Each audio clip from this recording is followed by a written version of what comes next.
আসসালামু আলাইকুম রহমতুল্লাহি ওয়াবারকাতু। আশা করি হয়তো আপনারাও ভালো আছেন। আলহামদুলিল্লাহ আমিও আল্লাহর রহমতে অনেক অনেক ভালো আছি। আজকে আর্জেন্টিনা বনাম কলম্বিয়ার যে খেলাটা দেখলাম, আসলে খেলাটা দেখে আমার ভালো লাগছে মোটামুটি। কিন্তু আর্জেন্টিনা যে কাঁদারাটা করছে এটা তো ভাই ভালো না। কাঁদারা করে খেলার মধ্যে জিতা, এটা কোন ধরনের স্বভাব, এটা কোন ধরনের দল? আর কলম্বিয়া হচ্ছে যে খুবই একটা শক্ত দল আমি মনে করি।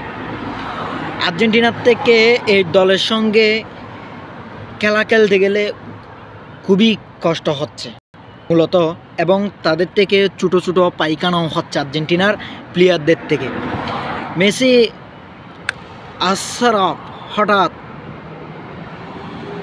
নিজে বাদে নিজে পড়ে গিয়ে খেলা থেকে নেমে কান্নাকাটি করতেছে। কান্না করার কি আছে? খেলার তো হার জিত থাকবে। হ্যাঁ, আপনাদের থেকে হয়তো খারাপও লাগতে পারে। আমি হলাম একজন ব্রাজিলের সাপোর্টার।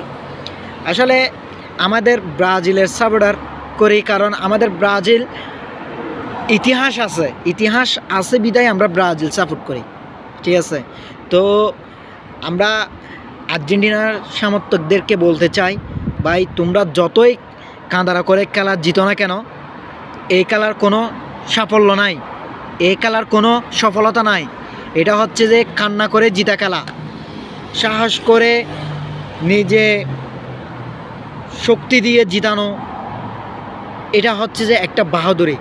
আর কাঁদারা করে খেলা জিতা সেটা তো মেয়েলিদের স্বভাব, গায়ের সঙ্গে বাঁচতে পারে না।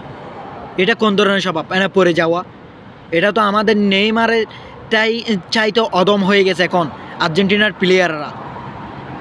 ভাই তোদেরকে বলি, এই আর্জেন্টিনা করে জীবনটা বরবাদ করে দিস না, ঠিক আছে? তোরা ব্রাজিলে চলে আয়। ব্রাজিল মানে হচ্ছে যে একটা ব্র্যান্ড, ঠিক আছে? আফা তাফা এগুলা নিয়ে আর ঝামেলাও করিস না। আর কান্না করে খেলা জিতা এটা হচ্ছে যে আর্জেন্টিনার স্বভাব। কারণ আর্জেন্টিনা হচ্ছে যে যুগ যুগ ধরে কান্না করেই খেলা জিতে আসতেছে, ঠিক আছে? আর তাদের একটা আফা আছে মেসি, এটা তো না থাকলে তো তারা তো একদম লুজার, ঠিক আছে? আর কেউ নাই। তো সবাই ভালো থাকবে, সুস্থ থাকবে। আসসালামু আলাইকুম।